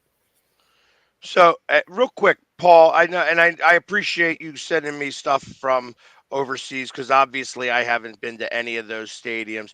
I have been to the center court of Wimbledon, which would be considered a stadium, and that was really cool. And I have been to stadiums to watch a cricket match while I was there. But obviously I didn't go to a soccer game. And my question right off the top with when I see that you could probably maybe answer this, you might not have. Wrexham's stadium, is that small? I assume it's going to be like a smaller stadium, something that may only have like 25,000 seats. I don't know for certain. It's the one thing I know, and I feel like these leagues are all done now, right? Like that's why they're able to go and bring these baseball games over there. Because I remember watching the other day, Man City won their game and they won the league because if they lost or draw, Arsenal would have wound up winning. Yeah. And really, I mean, I'm Italian, so I knew that Juventus also won the Italian league. So, and this is all those teams that are going to play in the Champions League right now. But I'm asking about Wrexham Stadium. Is it a small stadium? And how far is it from London? Just in case I wanted to go over there to go smack their owner or something. Yeah, I don't think I think when I mean smack them, I mean like just pat on the back type stuff. Like, hey Rob, good to finally meet you. You know, it's always sunny in Philadelphia, especially when I'm at the game. It's almost a 4-hour drive from Wrexham Stadium to London. Okay, yeah, then I ain't going there. I would take a train anyways. Yeah, because I don't know that I'm going. I don't know that I'm going to be taking an Uber. I don't even know if Uber works over there or not. Another cool stadium that I actually just kind of stumbled upon because I was up in Canada for a little bit was Mosaic Stadium up in Saskatchewan, where the Rough Riders play. Interesting. 12-6. That's actually smaller than I think. Yeah, I thought it would be a lot smaller. Yeah, that means the Union have a bigger stadium than Wrexham does. All right, guys, I'll see you tomorrow. I gotta hop off. I gotta take a call for work. All right. Later, Stat Guy. You know you're a real man when you wear pink. I know. Or an orange jumpsuit. Anyways, there we go. I like that. It was not an Irish goodbye. It was a Stat Guy goodbye. He's like, I gotta go take a call. See ya. Yep. That's when you had to bust his balls. You wear pink. Anyways, on TV wearing pink. There's a bad representation. So what stadiums for you guys? Oh man. I mean, unfortunately, I haven't gone to a lot when it goes. I haven't done a lot of traveling to the East Coast for games, right? So, yeah, I just haven't been to enough of them to be able to really compare them to the rest. Obviously, the ones here in Seattle, they're newer, great stadiums. Been to a few down in Cali. I remember I got to throw, actually got to throw a pitch out as a kid for an Angels game. So that was kind of fun, but terrible stadium, and similar to like Oakland, I watched football down there and it was a horrible stadium. But I was in the Coliseum though, right? It was, yeah. So was that all bleachers? No, there was some normal seating. Like I guess I don't really remember the seating so much. I just remember how much the field sucked. Or like watching it because it was that dual purpose field, right? Right.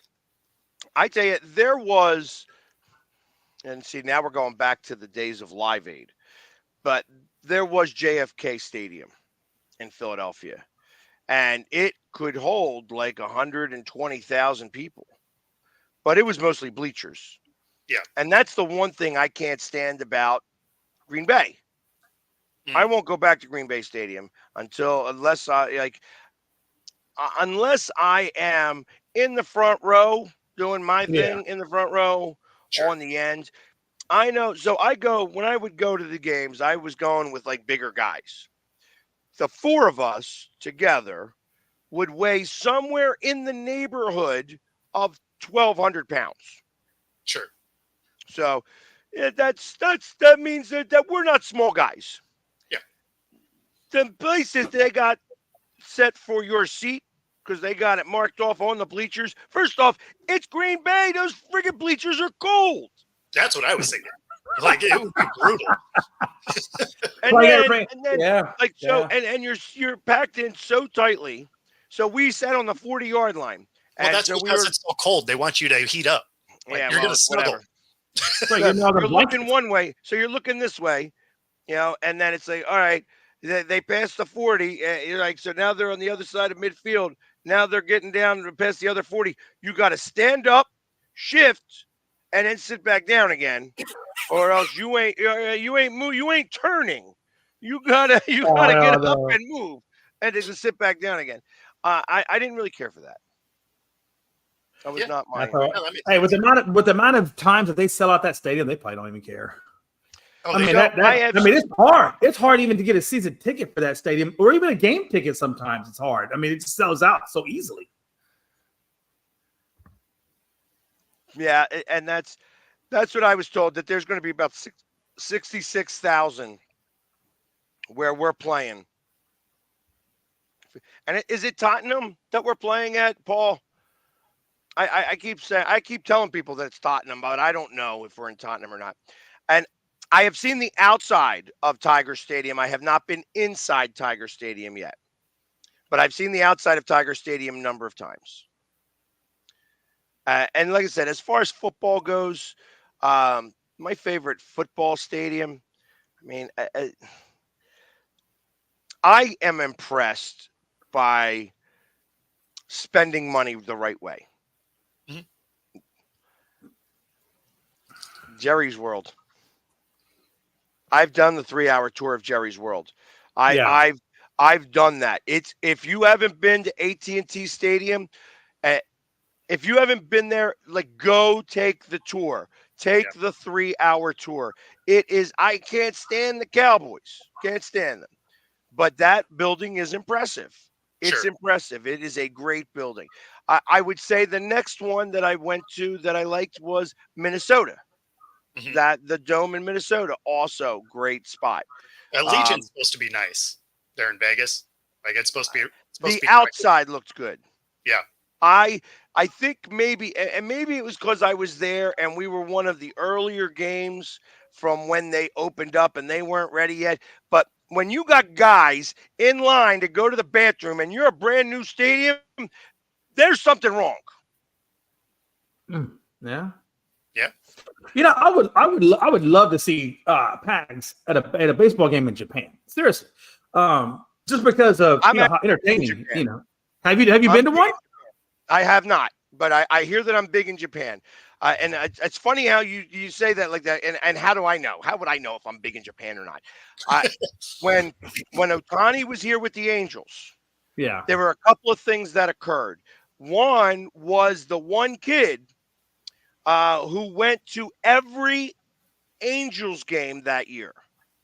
He went to 162 games that year. He's a Japanese kid, big on YouTube, was getting paid from YouTube, really. That's how he was able to afford it. But went to 162 games. And he would be like, like that was his stick. He'd be like, where I go, what's up, everybody? He'd be like, it's game 64. You know what I mean? And that's how when I got to meet him, that's what I did. I yelled at his game, and then I go, let's go Phillies. It was one of his bigger videos that year because, it's like they're not used to seeing somebody like me.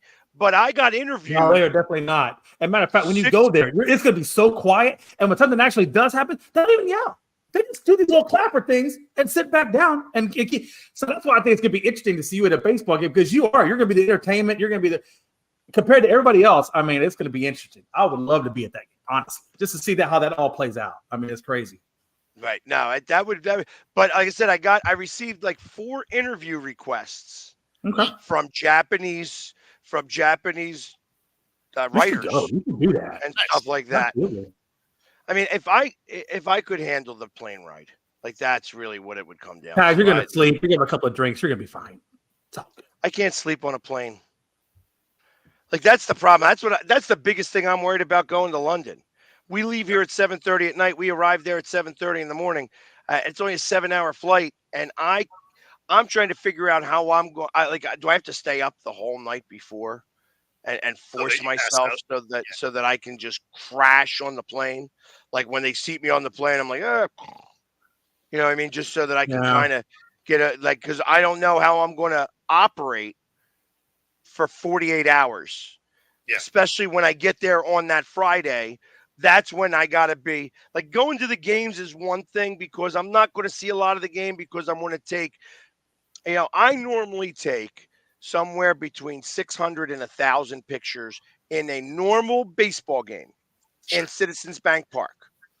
When I go away, that number goes from 1,200 to about 2,000.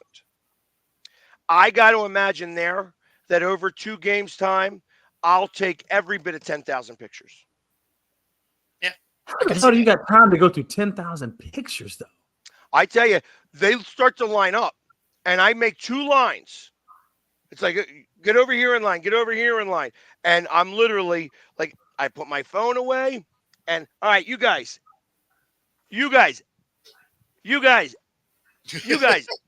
and literally, and I bust through them because or else I won't go anywhere. Yeah. At the end of a football game, every football game, I don't leave the stadium for an hour. Because if we win, Eagles fans come finding me to come take a picture. If we lose, the other team's fans come find me to take a picture. Of course.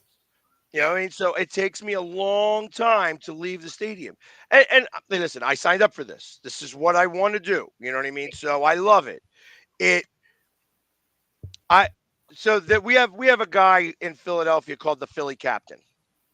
And he's a YouTuber, makes his money on YouTube, and he goes around the city and he does things, but he's a big Phillies fan.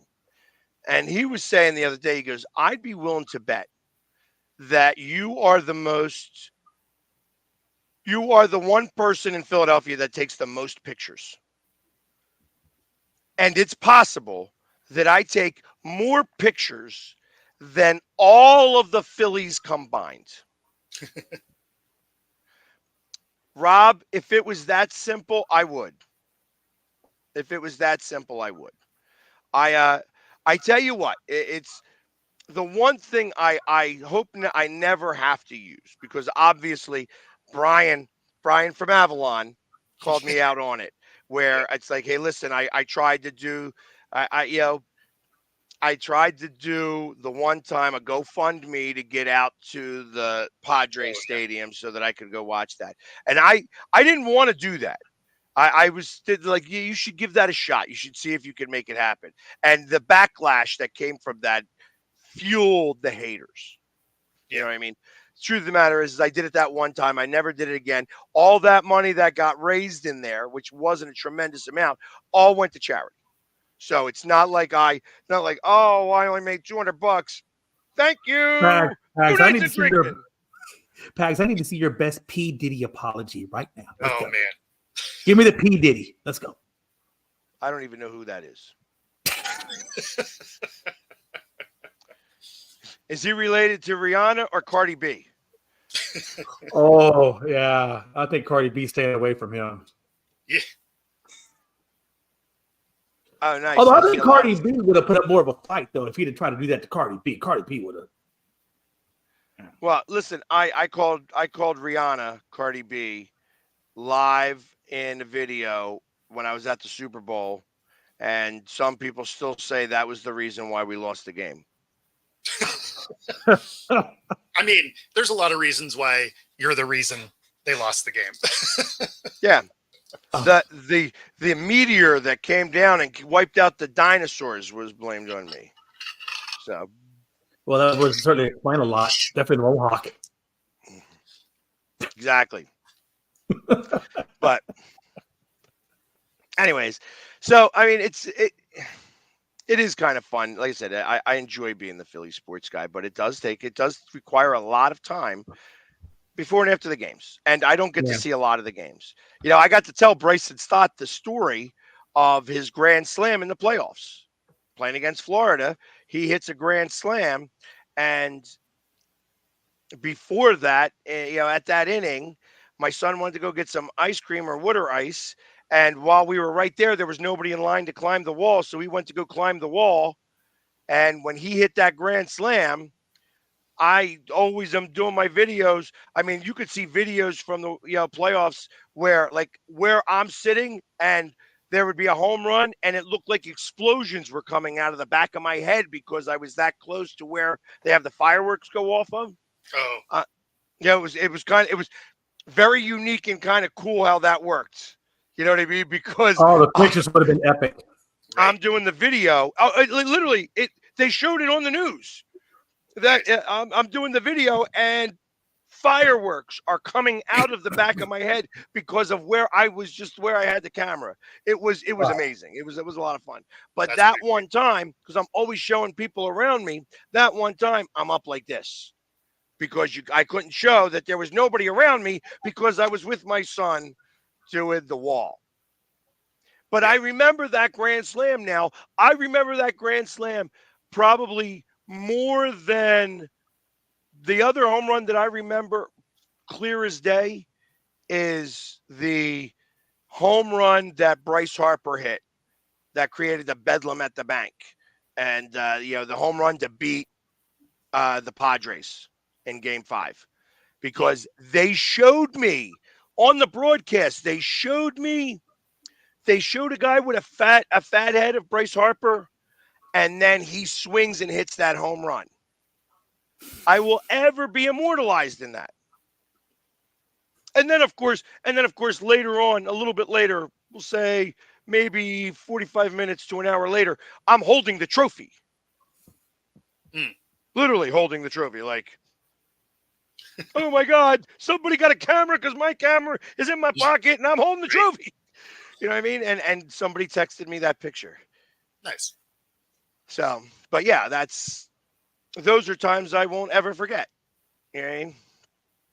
Yeah, I can't imagine you would. I wouldn't either if I was in that position. I'd definitely be looking for some pictures. I'd probably be running to find some cameras. So, I didn't get a chance to run because, the owner of the team, John Middleton, he says, Jamie, because he knows me because he's met me a few times. Jamie, hold this for me while I jump over the fence. And I'm like, some guy comes up and grabs my arm to take the picture with me. No idea who he is, whatever. But they immortalized him. Let's add it to. They immortalized him. I'm going to try to do this. It's right there. Obviously, you see it. The one picture right there. I don't want to have my finger too close. They changed him to the Philly Fanatic because somebody did an AI rendition of that picture and did that. Right on. So the life of Philly sports guy. Hey, you know what? It doesn't suck. It doesn't suck. You know what I mean? It's like I would say all the things that I've done in my life, and I'm one of those guys that takes a lot of pride in the work that I do. You know what I mean? But out of all the things that I've done, for a living, this is I finally do what I love to do. Yeah. I go to sporting events and I get to cheer on my team. Yep. It's a good life. No, exactly. Good life. It's good life. Yeah. The other thing I'll tell you, here's the other thing, Robert. You're saying, yes, that's a bucket list check. Yes, absolutely. That's a bucket list check. The next bucket list check that I have is leading the parade. I don't care if I'm on a bus. I don't care if they let me walk down the middle of the street in front of the buses. I don't care if the bus wants to run over me. I'm leading the parade. You know what I mean? And that's like literally, I am absolutely going to do that one day. Whether it's the Eagles, whether it's the Phillies, whether it's anybody else. I think it's the Phillies. It can definitely happen. It's just, how quickly you get picked up and arrested. Nope. See, the great thing about that, yes, exactly. There are a few things that I can't get away with. Oh, man. I can't get away with running on the field. No. I can never run on the field.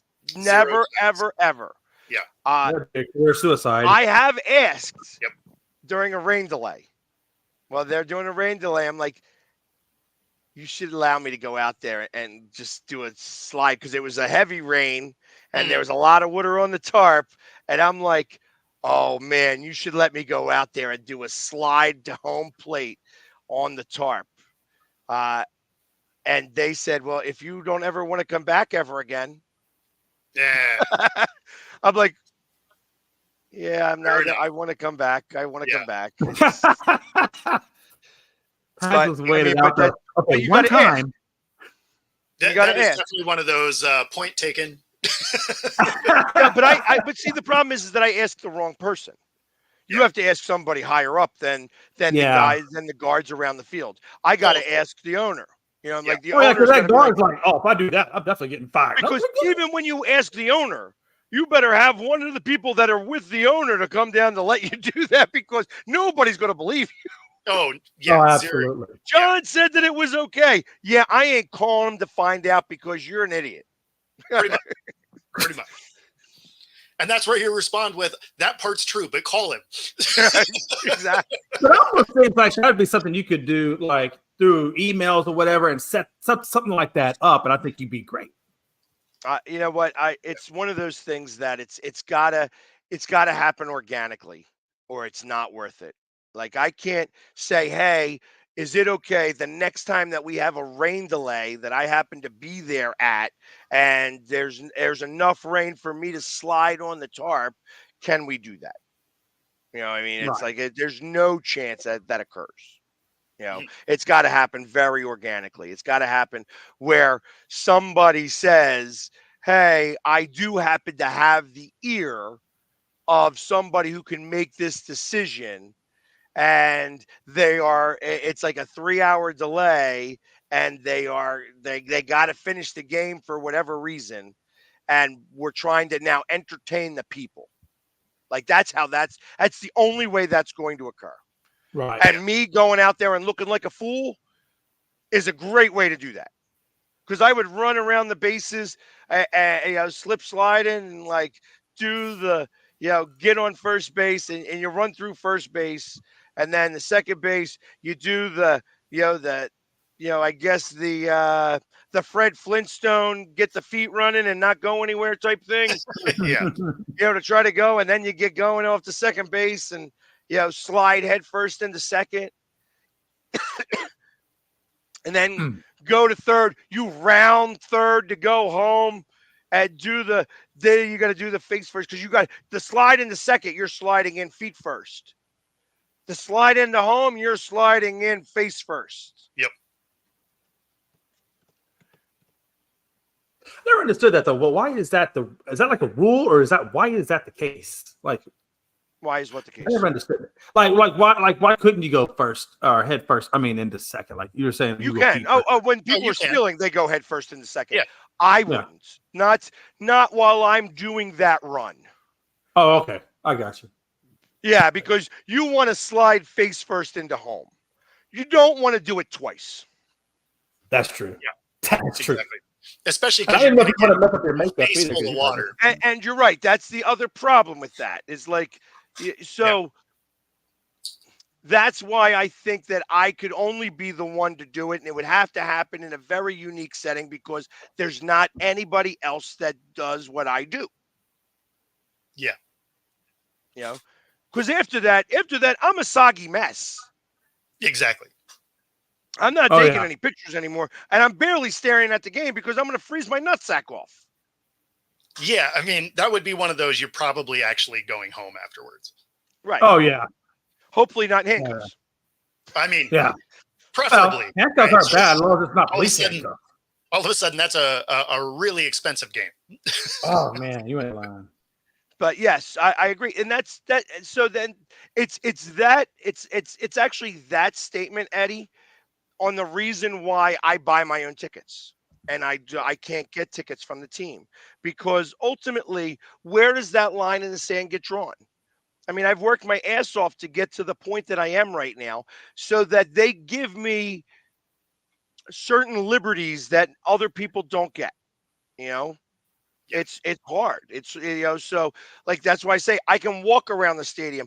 I can go down and get people all excited during a game and be out, like I said, in between innings and stuff like that. They don't let people do that. You don't have a ticket, you can't go down there. No, you know what I mean? And me, I'm allowed to go down there and get people hyped up, get them going, and then get out of there. Yeah. So thank you. My commercial. My McDonald's commercial. Yep. I put out a lot of commercials this week. I've been a busy guy. The McDonald's frozen freeze, it matches my face. Yep. So yeah, that was good stuff. Oh, the other thing I was looking to do, I saw you on a live in TikTok, and I was going to jump on. I was going to jump on to try to help you out with whatever it is you were trying to figure out. Oh, and, so it was my first one. So I got a notification because I didn't actually have 1,000 followers yet, and that is the general. That's the line. Yeah. So they sent me a thing based on my content that they let me start doing it now, awesome. even though I'm only at like 600 or something. So it was pretty cool. That's actually a good thing for you then. Yeah. That's actually a good thing. We'll talk about that. Yeah. Off the show. That's that means they're paying attention, and that means that they're willing to start offering you incentives for you to start going on live. Perfect. Yeah. So they don't offer me any of those stuff. So okay. I mean, I am on their radar, but off their radar. They don't care. But yeah, that's actually pretty good then, because that means that they're paying attention. They want you to go live, and if they have you doing those types of programs like that, where you start to go live like that, I mean, I've known some people that have moved because of the money they start getting. Sure. Yeah. Yeah. And you know what, Rob? If China's recruiting me, awesome. Whoever's going to pay my mortgage, that's who I want to hang out with. And listen, China could take all the information of everywhere I'm at. If they find that useful to them in the war against the United States, then I'm glad that I helped them win the war. But I tell you, I don't think that they got a chance in hell. If they're following me around and worrying about what I'm doing, then there ain't no chance in hell that they're going to win any war against us. There is no doubt. And honestly, Rob, the biggest thing is we are moving into, we live in this public figure area. So everything we do is documented anyway. So, I mean, it doesn't really matter. That's very true. So if we put ourselves on that platform, it's not any harder to find me on every other platform. Right. What are they going to try and steal? My like bank statements? I mean, everybody has them, right? I mean, we all use our cards. We all buy everything online anyway. So, I mean, the information's out there. If you're trying to steal it, you can get it. Don't buy from Temu. Don't buy from Temu. I mean, I wouldn't anyway, because you're just throwing money away because it's garbage. But me neither. Me neither. I mean, but everybody I've ever spoken to who bought from Temu has had an issue with their cards afterwards. Oh, I believe at some point. It's just the new version of Wish, right? Because Wish was the same way, and then Amazon bought Wish out, and now Temu exists in the void that Wish existed in. So, I mean, it's the same stuff. Like it's mostly all garbage. So I don't know why you'd be ordering stuff anyway. It's basically they take the picture of the thing you actually want, and then they give you a third grader's rendition of it. And then you're mad because you spent $7 on something that isn't like the $1,000 thing you were trying not to buy. So, Yeah, I've heard bad things about Temu too. I do see applications where Temu could be a good thing, and I'll give you a reason why. So my wife's a teacher, she's a grade teacher, just with kids, throw up, all that kind of stuff that goes on. Temu is perfect for that because when you ruin clothes, it doesn't matter because you just, like you said, you didn't spend that much. You just reorder new clothes. So it's good for teachers, people who are in that field that, like, you know what I'm saying? Like, because every year as a teacher, it's part of your thing. You got to keep your clothes nice. You got a certain level. But when you're doing little kids, it's hard. So I see where there are certain applications for Temu. The stuff doesn't fit right is the problem. So I mean, I understand that too. Yeah. Yeah. I mean, the double extra large comes back as a barely a large. That's yeah. That's the thing is you have creative sizing and like the dimensions aren't necessarily always the same. So yeah, I mean, you're kind of throwing money away, but. And I think this is the great way to end this show. The fight, it was pretty great. So you saw it or you heard about it or whatever, right? I saw a video of it. Yeah. Oh, I gotta search this out. I'm sorry. I saw the video as well, and it's the same guy who gets in all the fights, right? This is the same guy who had a little problem with the eye hole on the piece of string that looked like a noose. Yeah, I mean, Bush is just kind of a douche. Are you talking about Bubba Wallace? No. It wasn't Bubba Wallace then. Okay, I wasn't sure if it was the same guy or not. No. This was. Let me see if I can find it real quick. Kyle Busch and. Was he the bald-headed guy? Is Kyle Busch bald? Yeah, he's the taller of the two. It was funny because he basically walks into the pit and he's trying to call this guy out about hitting him, and he's like, "Look, I didn't hit him, or I didn't hit you. You hit the wall and came down into me." And he's like, "Well, I don't believe you, but whatever." And as soon as he says, "I don't believe you," the other dude just like, "Wow!" I was like, "Oh, wow." Wow. So he got tackled, and then the other guy kind of kicked his ass, and then kicked the other guys. They got separated immediately. Yeah, but the one guy who threw the punch got jumped by like four guys and was like the bam, but like they were hitting him. Yeah, he basically got knocked over some tires, I think, and then it looks like I don't have it now, but. And then the other one was kind of pushed back in between the two haulers. But yeah, I mean, it was funny. It reminded me of racing back in the day when you'd have guys like Kenny Schrader who'd come in and just like throw a helmet at somebody and punch him in the face.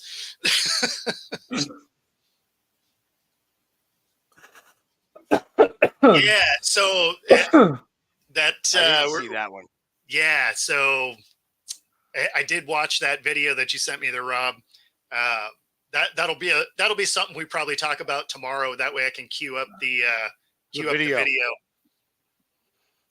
Yeah, because I want to see that.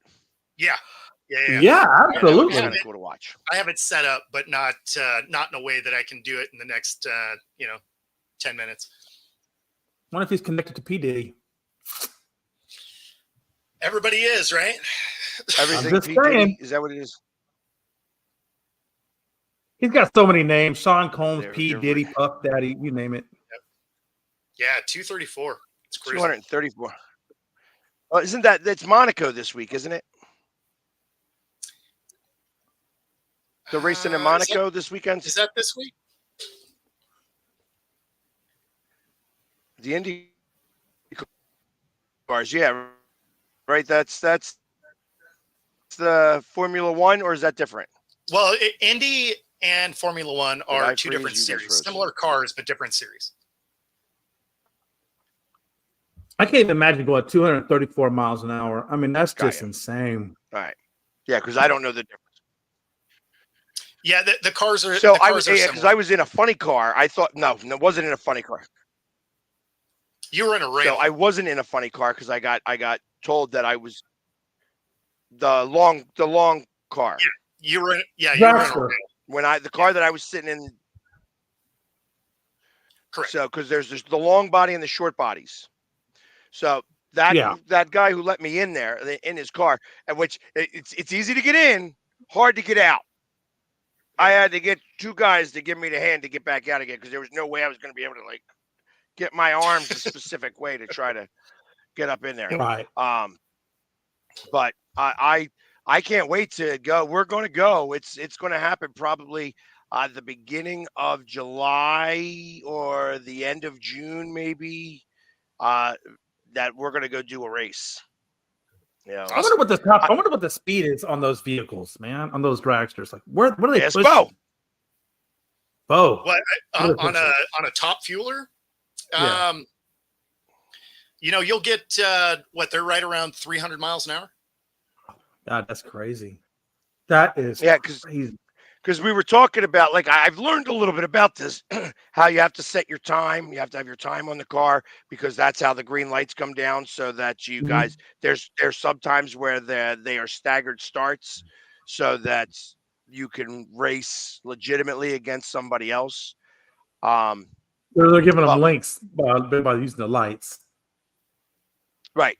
Correct. Because so, and if you run faster than your time, then you actually get disqualified. Oh yeah. So now those would be the nitro cars, but yeah, they do between 300 and 330, something like that. Wow. Yeah, it was cool. And I always thought that they were bicycle wheels in the front. They're not. They are not. they are real wheels.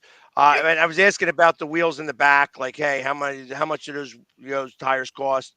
They're like, yeah, it's about $400 or $500 a piece, but they last a couple years. You don't run through those tires like that. Yeah, the runs are pretty short. What is expensive is how often they are. I mean, because they disassemble a lot of the engine between runs. They replace the clutches every run. So I mean, like that's where the cost really is high. This is your maintenance, your preventive maintenance. Well, and it's literally in between heats. Like a really competitive top fuel dragster will yank the trans off, replace the clutch, all in between runs. So I'm assuming there must all be quick disconnects in order to be able to do something that quick. I mean, no, they got a team of guys that's what they do. And it's not like on your car where you've driven it around for 100,000 miles before you try and get that bolt loose. You literally just undid that bolt 20 seconds ago. Right. So it's a little different there, but just some kind of crazy facts about those motors is just the supercharger that's on one of those top fuel dragsters, right? Because those are supercharged V8s, nitrous fed, like, building crazy horsepower. It takes 400 horsepower just to turn the supercharger, right? That's more than most people's cars that they drive around. It takes that much just to turn the thing, not to create boost, just to get it spinning. Is that why they have so many different engines on the vehicle? I've seen some of those things. They got like 3 or 4 engines on them. No, you're thinking of tractor pulls. So some of the tractor pulls will have multiple stacked engines. These race cars do not. They have a singular engine. They are generally a supercharged, like the top level is supercharged, nitro fed. It's also like they dispel an amazing amount of fuel, which is why you'll see flames kicking out the exhaust. Right. So, I mean, it's, methanol is the. Yep. Yeah. So there's methanol and then there's the nitros. But yeah, I mean, and if you go to one of those races and you get one of those, you get a backstage pass for like the top level NHRA. If you walk behind one of them when they fire it up, you almost can't breathe because of the fumes coming off the things. Oh, we stood behind it for a little bit, like the amount of heat that comes off of those things and stuff like that. And that was just on, not even shooting it out there. I mean, I'm sure you saw the video of me in there, and I'm stepping on the gas. I'm like, I got the power between my legs. This is the most power I've had between my legs in a long, long time. But yeah, it was a lot of fun. And hey, listen, I am, they are going to. So there's 2 guys, and they know each other pretty well. I said, listen, we got to make the PSG team. and go to one of these races. I absolutely want to go do that, and we'll be Team PSG for that race. And That'd be we got to awesome. come. We got to come back with a trophy. You know what I mean? Something I can put on my mantle not that I have one, but I can make one. Yeah. Make one specifically for that. Exactly. Yep. And Rob, so here's what I can figure out, and I haven't spoken to anybody about this. I don't know, but the Eagles brought in. They signed like 4 free agents to this, along with whoever they brought in from the draft and stuff like that. What made me think that, because I saw this today as well, and that he's retiring, it made me think it was like, you know what? He probably realized he's not going to make this team. Yeah. Could be. And you would know pretty quickly. Listen, at 31 years old, when you're in the league for 9 years, you know what's about to come. And you're on a new team now, so you don't get some of the veteran stuff that you would get with your original team. While he's with the Patriots, there's probably certain things that he was regulated to because he was one of the veterans. Now he's not one of the veterans of this team. He might be a veteran, but he's not that well known of a guy to he's got the Sunday night fights from Pat McAfee that he sent you. But anyways, I just think that he probably didn't. He realized he's not going to make the team, and why kill himself there? I wouldn't be surprised if the retirement, because I'm sure there was this clause because it was a 1-year deal. Him retiring releases him from that contract, and he goes somewhere else in a couple of months. He can't do it for the OTAs. He's got to go somewhere else for like in a month or 2. Yeah. So, yeah, that's the only thing I could think of. So if that was the case, I mean, you think there was just no other team that was going to take a flyer on him? Well, you don't take a flyer on somebody who's got a 1-year contract with like a $2 million. It's a 1-year, $2 million or $4 million contract. Yeah. You don't trade for that guy. He does what he's doing right now. He retires, says, "Yeah, I want to go spend some more time with my family." The family says, "Okay, we're tired of seeing you here. Yeah, go back to out work." and play." And then he goes and picks up with another team. There's no like I said, I have to imagine that if for some reason he was to retire or not make the team, he releases himself from the content or from the Eagles. Like they don't have his rights or anything like that. What are you watching? Are you watching The View over there? Are you watching The View, Jay? Oh, I'm sorry. I didn't even pay attention to my TV. It was just on. No, it's actually Steve Wilkos. I just saw 2 girls behind you on the like when you have your head where it's at, you don't see it, but then you went back and I'm like, what the hell is he watching? This is why you're disengaged from the conversation. I got you. No, actually, I was listening to your conversation. I mean, the conversation's great. Yeah, I'm sorry. No, I had the TV was just on. Here, let me turn it off. That way it's not distracting. That's okay. It's okay, Jay. You can turn it back on because we're at the top of the hour. 2 hours in the books, and like I said, I like talking sports and bullshit rather than sports all of the time. Yep. So, but anyways, listen, everybody, have a great. Today's Monday, right? Today's Monday. Tuesday. Hey, Pat, can I say one thing? Yeah, great Tuesday. And we'll be back tomorrow. Same bat time, same bat channel. Yep. Everybody have a good one. Take care. See ya.